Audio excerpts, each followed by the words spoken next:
초기 신약 성서 가운데 나타난 초기 신약 교회들을 바라보면 그들을 표현하는 중요한 단어가 있습니다. 그 단어는 바로 한마음 한뜻이라는 단어입니다. 특별히 한뜻이라는 이 단어의 헬라어는 미아푸시케라는 단어입니다. 미아푸시케라는 단어는 하나님을 따르는 사람들의 바람직한 인격적 태도를 이야기할 때 쓰여지는 단어입니다.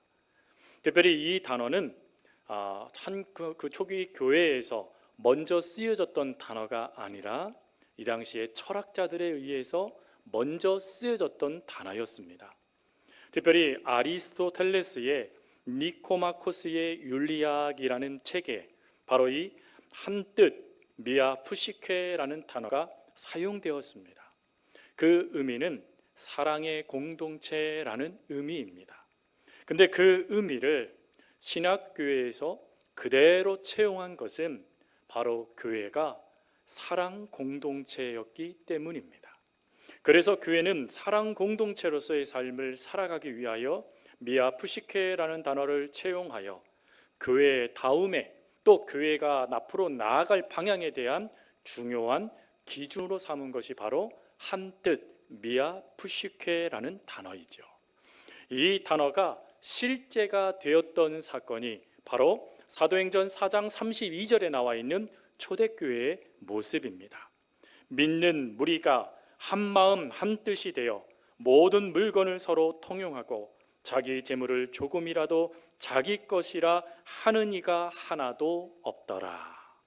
함께 한 마음 한 뜻으로 서로 통용하고 서로 나누어 주고 서로 네 것 내 것 하지 않고 모두가 함께 사랑을 나누는 공동체, 그것이 바로 사랑 공동체 초기 신약 교회의 모습이었죠. 이들이 이렇게 할 수 있었던 데에는 중요한 한 가지의 정체성을 분명히 했기 때문에 그렇습니다. 이 정체성에 대해서 요한일서 3장 1절은 이렇게 말씀을 하지요. 아버지께서 어떠한 사랑을 우리에게 베푸사 하나님의 자녀라 일컬음을 받게 하셨는가. 그리고 2절에서도 사랑하는 자들아 우리가 지금은 하나님의 자녀라 라고 말씀을 하세요. 즉 이들이 사랑 공동체를 세울 수 있었던 중요한 정체성은 나는 하나님의 자녀이다 라는 그 정체성을 놓치지 않았기 때문입니다. 그걸 놓치지 않고 어떻게 하면 이 사랑 공동체를 온전히 세워갈 수 있을 것인가에 대하여 고민했던 것이 초대교회였고 또 그거에 좋은 방향을 또 제시해 준 인물이 사도 바울이었습니다. 사도 바울은 디모데전서 5장 1절 2절에 이렇게 말을 하였습니다. 늙은이를 꾸짖지 말고 권하되 아버지께 하듯하며 젊은이에게는 형제에게 하듯하고 늙은 여자에게는 어머니에게 하듯하며 젊은 여자에게는 온전히 깨끗함으로 자매에게 하듯 하라. 아멘. 여러분 여기에서 중요한 게 무엇이죠? 뭐뭐 하듯 해라 라는 것입니다. 아버지, 어머니, 형제 그리고 또 나의 자매, 이 가족과 같은 모습으로 가족을 서로 섬겨주고 사랑해 주며 함께 그 걸음을 걸어가라라고 사도 바울이 말씀해 준 것입니다. 이렇게 사랑 공동체를 그리스도 안에서 한 자매, 한 형제가 되어져 또 아버지와 어머니가 되어져 함께 이 공동체를 세워가니 그 힘이 얼마나 놀라웠겠습니까? 그 힘의 놀라움은 로마 교회, 로마 시대의 교회사 가운데도 기록되어 주고 있는데 그 당시에 이 그리스도인들의 사랑의 역사가 로마 시민들의 윤리 의식보다 더 크고 뛰어났다라고 기록할 정도였습니다. 그런데 이러한 사랑 공동체를 세워감에 있어 오늘 성경은 우리가 주의해야 될 것이 있다라고 말씀을 하세요. 그 사랑 공동체를 세워가는 데 있어서 이 사랑 공동체가 무너지지 않도록 우리가 늘 경계 삼아야 될 게 있다라고 말씀하신 겁니다. 그 말씀은 12절 말씀이죠. 12절 말씀을 보면 그 말씀의 첫 구절에 이렇게 되어 있습니다. 가인같이 하지 말라라고 말이죠. 즉 사랑 공동체를 온전히 세워가기 위하여 가인과 같은 모습이 우리에게 나타나서는 안 된다라는 것입니다. 그러면 가인과 같은 모습은 뭐죠? 이미 우리는 잘 알고 있습니다. 그가 하나님께 제사를 드린 뒤 하나님께서 자신의 제사를 받지 아니하시자 분노하면서 후에 어찌하죠? 아벨을 죽이게 되지 않습니까? 근데 여러분, 이 죽였던 이 사건을 통하여서 그러면 형제라고 표현되어져 있는, 아벨이라고 표현되어져 있는 그 형제를 우리가 미워하거나 시기하지 않거나 그리고 살인할 정도의 마음을 품으면 안 되는 거네 라고 우리가 생각할 수 있지요. 그러나 이 구절은 그렇게 단순하지 않습니다. 이 구절의 의미는 크게 두 가지의 중요한 의미가 있어요. 그 첫 번째 의미는 12절 말씀에 보니까 가인과 같이 하지 말아라 라고 한 다음에 어떤 구절의 말씀이 기록되어져 있죠? 그는 악한 자에게 속하여 라고 기록되어져 있어요. 한마디로 그는 악했다라는 것입니다. 악한 자에게 속하다라는 이것은 사단을 우리가 이야기할 수 있지만 실제로 사단과 동의하다라는 의미로도 해석할 수 있는 말씀이에요.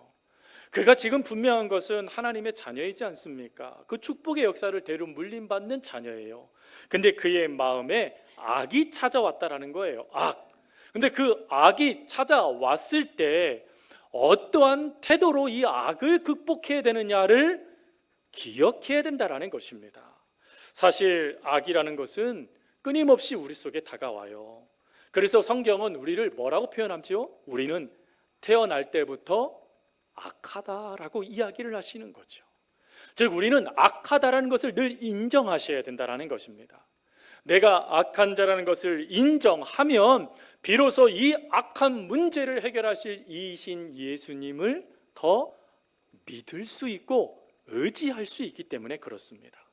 근데 가인은 자신이 악하다라는 생각을 전혀 하지 못했고 또 자신이 악하다고 인정하지도 않았다라는 것입니다. 그러다 보니 하나님이 하신 일에 대하여 그 스스로 판단을 내려 분노하게 되어졌고 그렇게 분노함으로 나아가다 보니까 살인이라는 죄의 끔찍한 사건까지 일으키게 된 것입니다. 그래서 성경에서 가인과 같이 하지 말아라 라는 이 말씀은 하나님 안에서 나의 악함을 인정하며 악한 길에 서지 말아라 라는 하나님의 말씀이에요. 그리고 두 번째 의미는 이 12절 말씀을 공동 번역은 이렇게 번역을 하였습니다. 가인은 악마의 자식으로서 자기 동생을 죽인 자입니다. 성도 여러분, 아담과 하와를 누가 창조하셨지요? 하나님께서 창조하셨습니다. 그리고 아담과 하와에게 첫 아들인 가인을 누가 허락하셨습니까? 하나님께서 허락하셨습니다. 즉 그는 하나님의 자녀였다라는 것입니다. 그런데 지금 그 하나님의 자녀가 누구의 자녀가 되었대요? 마귀 사단의 자녀가 되었다라는 것입니다. 이것은 뭘 의미하는 것이냐면 지금 가인이 자신이 악하다라는 것을 놓치게 되어지니까 자신의 교만이 발동되게 되어지고 교만이 발동되다 보니까 스스로 자신이 하나님인 양 착각하게 되어졌고 하나님인 양 착각하게 되어지니까 하나님이 내 뜻대로 이루어지지 않는 모든 역사에 분노하며 자신에게만 집중하는 삶을 살게 됐다라는 것입니다. 그러다 보니 하나님의 자녀로 출발했던 가인이 마귀의 자녀가 되고 말았다라는 거예요. 그러니 가인과 같이 되지 말아라 라는 이 말씀은 무엇이죠? 너 하나님의 자녀라는 정체성을 잊지 말아라 라는 하나님의 말씀인 거예요.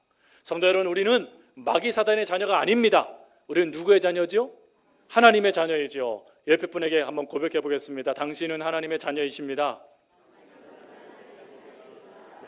이것을 우리가 놓치지 말아야 된다는 거예요. 그래서 가인과 같이 하지 말아라. 가인과 같은 삶을 살아가면 안타깝게도 그 모습 때문에 사랑 공동체가 깨어질 수 있으니 너희들 가인과 같은 삶을 다 내려놓고 하나님이 원하시는 삶을 살아가라라고 말씀하신 게 바로 오늘 본문의 말씀입니다. 그럼 이렇게 우리가 하나님께서 기뻐하시는 사랑 공동체를 세워가기 위하여 가인과 같은 삶이 아닌 하나님께서 원하시는 삶을 붙잡기를 하나님께서 원하신다라면 그 삶은 어떤 삶일까요? 하나님은 그것을 두 가지로 우리에게 반드시 우리가 기억해야 될 모습으로 말씀하십니다. 그 첫 번째는 사랑 공동체는 함께 사랑을 이루어가는 공동체여야만 한다라는 것입니다. 인터넷 신문 칼럼에 이런 글이 실렸어요.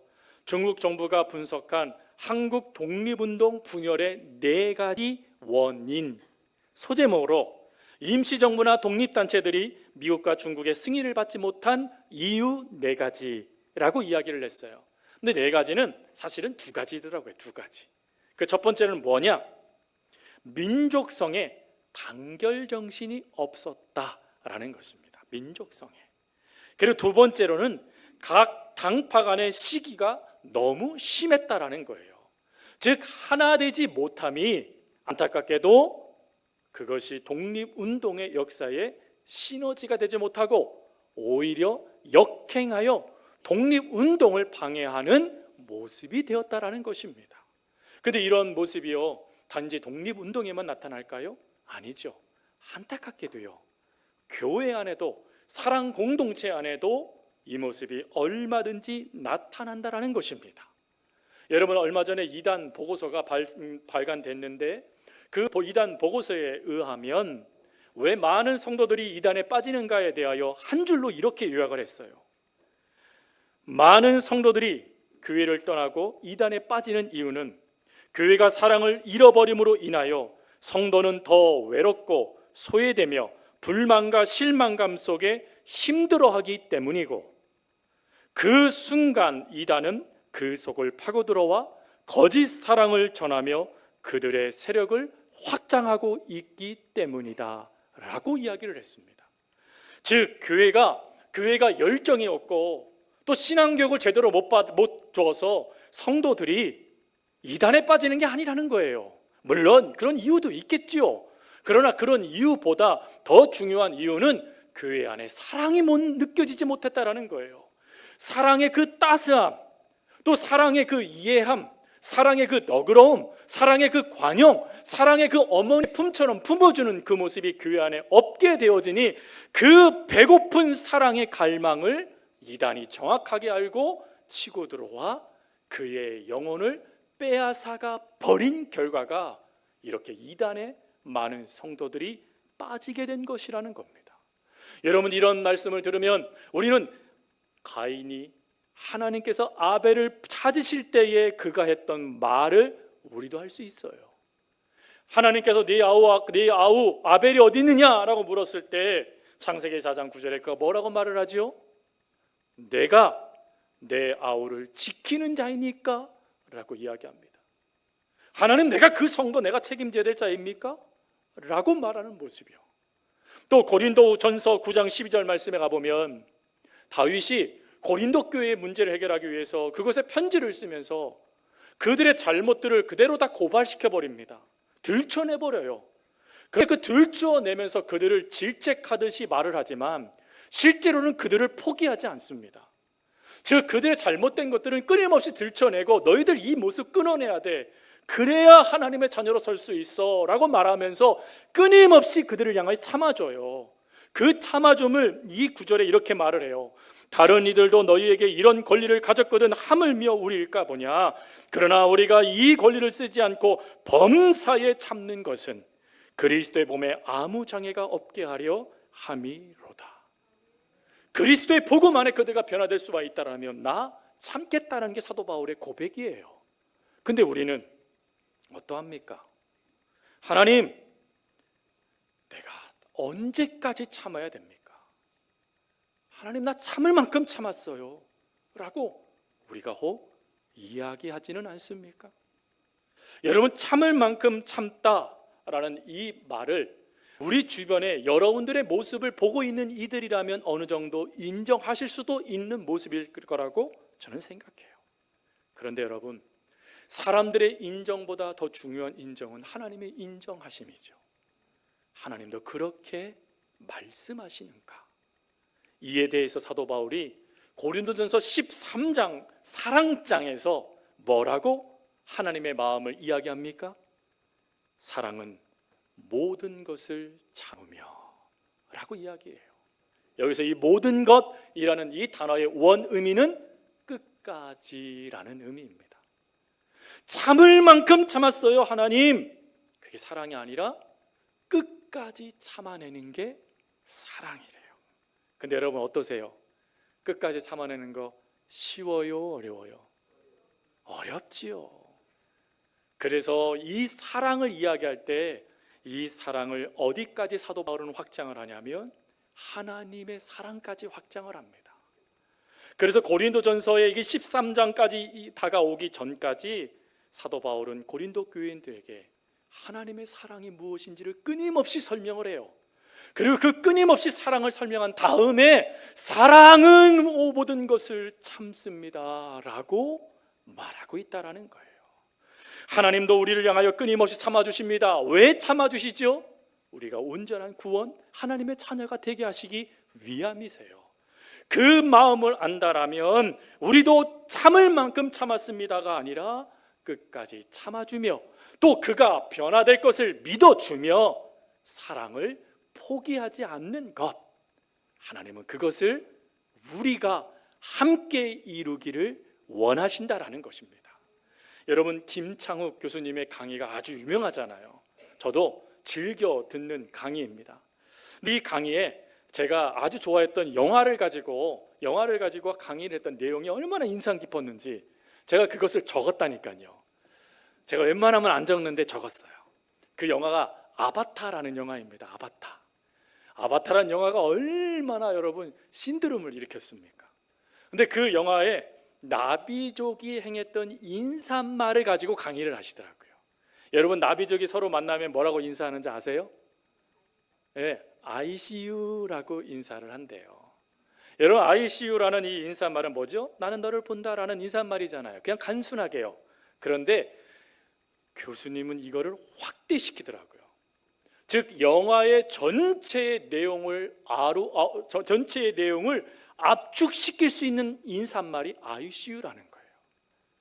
그 내용들을 가만히 들여다보면 놀라운 것을 발견하게 되는데, 그것은 이 나비족의 인사말 속에는 공동체, 함께함에 대한 내용이 압축되어져 있다는 것입니다.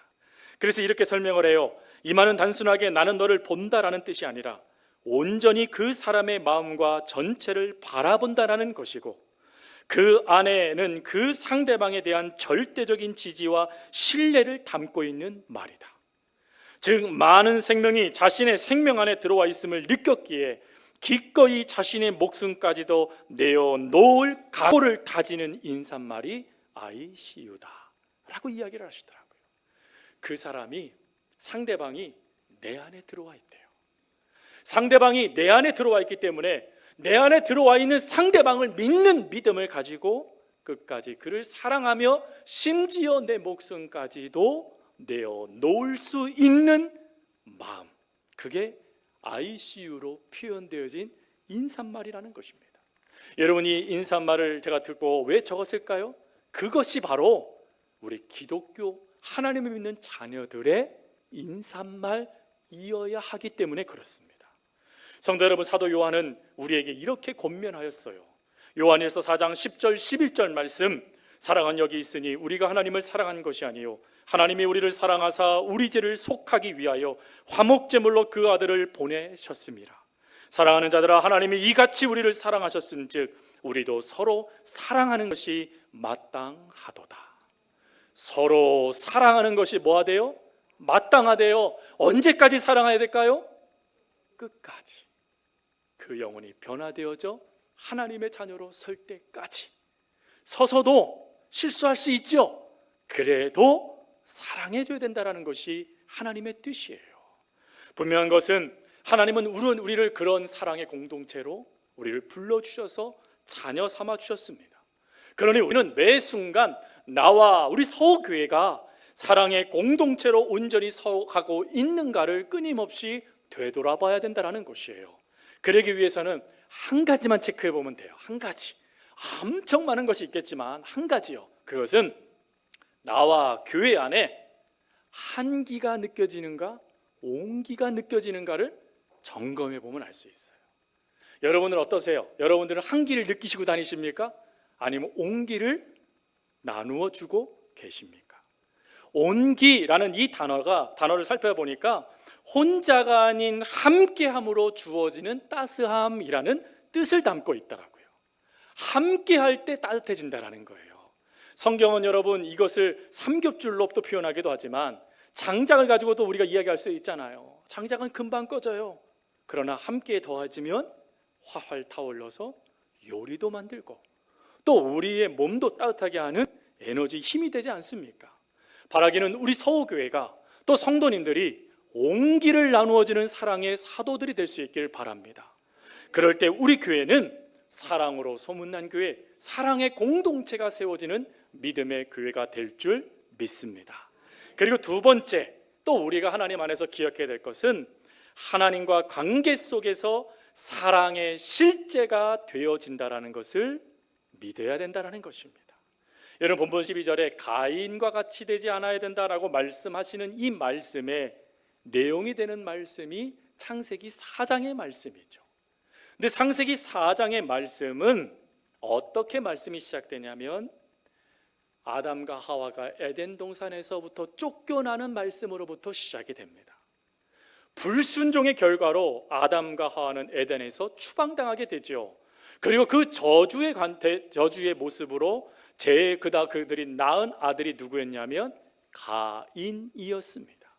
근데 그 가인을 낳자 하와가 하나님의 은혜를 놓쳤던 것을 그가 분명히 깨달아요. 그래서 하와는 그의 첫 아들의 이름을 가인이라고 불러요. 근데 이 가인이라는 이름의 뜻이 얻었다라는 뜻이에요. 조금 더 깊게 이 의미를 들어가면 하와가 가인에게 너는 가인이야 라고 말해줄 때마다 가인에게 무엇을 신앙교육을 시켰냐면 나라는 존재는 하나님으로부터 시작되었고 너는 그분의 것임을 잊지 말아라. 네 생명은 네 것이 아니라 하나님 것이다 라는 것을 가인이라는 이름을 통하여 끊임없이 불러주며 그가 하나님 자녀라는 것을 놓치지 않게 하기 위하여 하와는 이 이름을 붙였다라는 거예요. 그리고 가인도 어머니의 그 신앙교육을 그대로 물려받아서 그래 내 생명 하나님 것이지 하나님께서 나에게 주신 것이지 라는 것을 놓치지 않기 위해서 무엇을 하냐면 제사를 동생과 드리게 됩니다. 여러분 제사는 내가 지금 누리고 있는 이 것들이 하나님으로부터 주어졌다는 것, 그리고 내 인생의 주인은 하나님이시라는 것을 고백하는 영적 행위가 제사입니다. 그리고 이 제사가 오늘날에는 무엇이 되죠? 예배가 되어지는 거예요.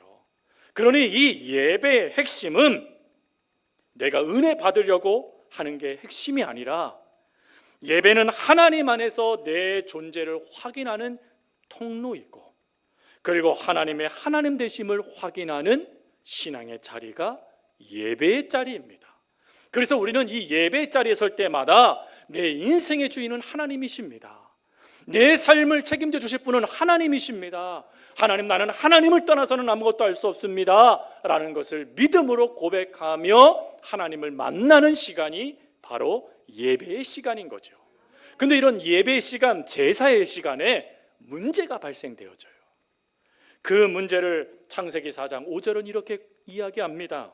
가인과 그의 재물을 받지 아니하신지라 가인이 몹시 분하여 안색이 변하니.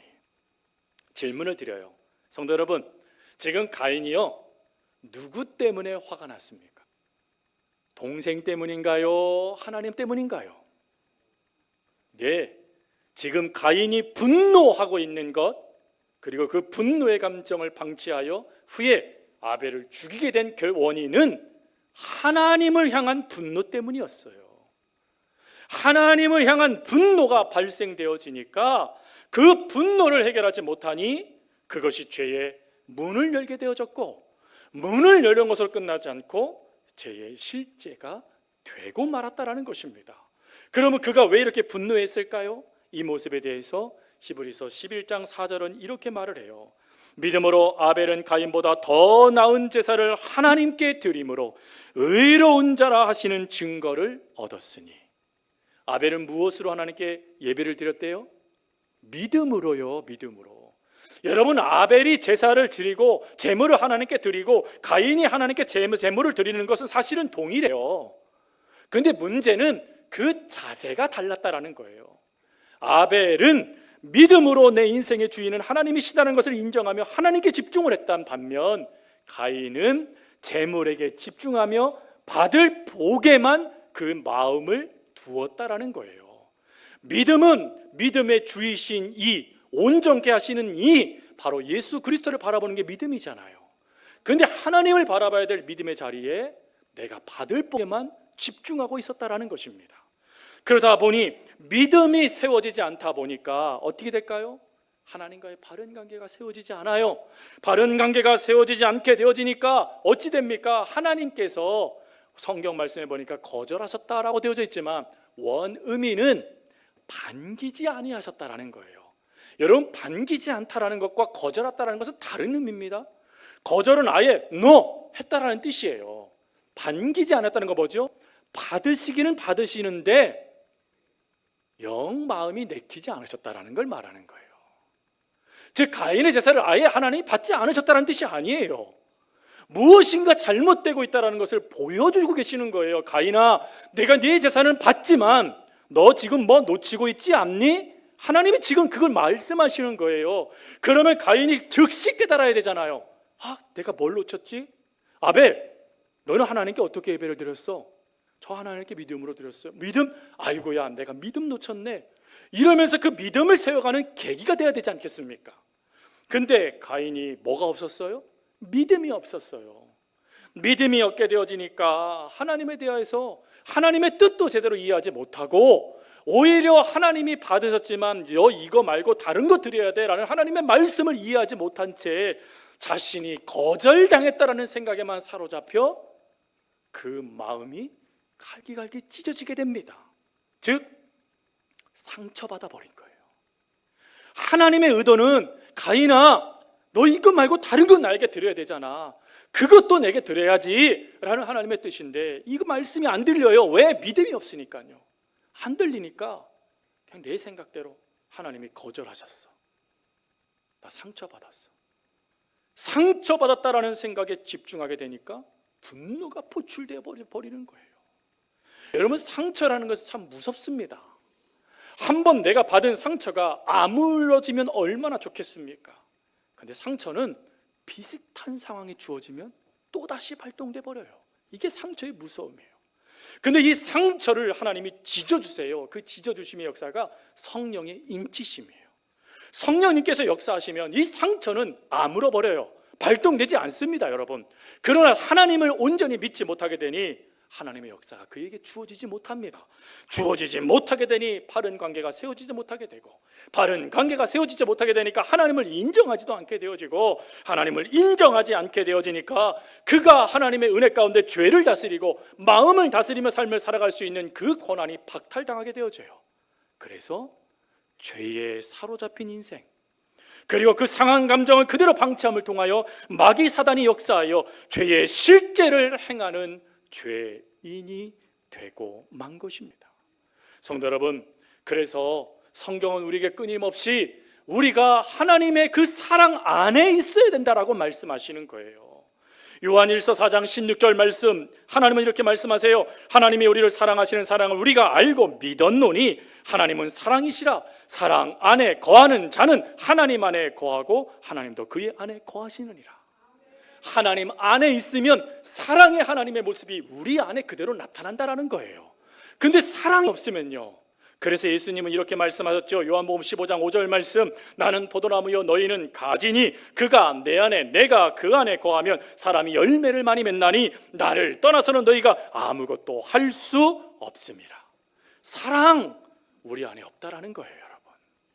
누가 우리 안에 계셔야죠? 하나님이 우리 안에 계셔야지.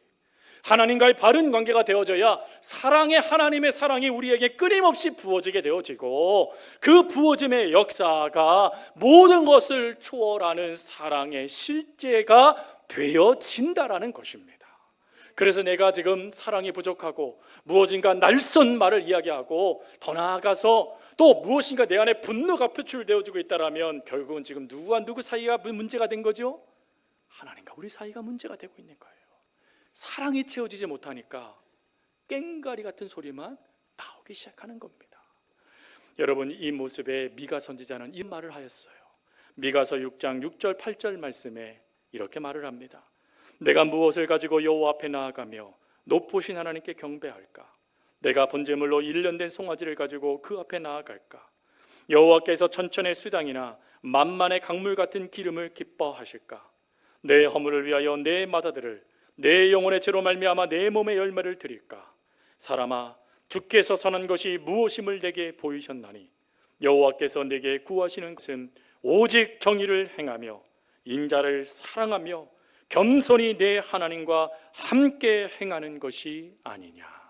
아멘. 사랑 안에서, 하나님의 사랑 안에서 그 사랑을 함께 행하는 모습을 하나님이 우리에게 원하신다라는 거예요.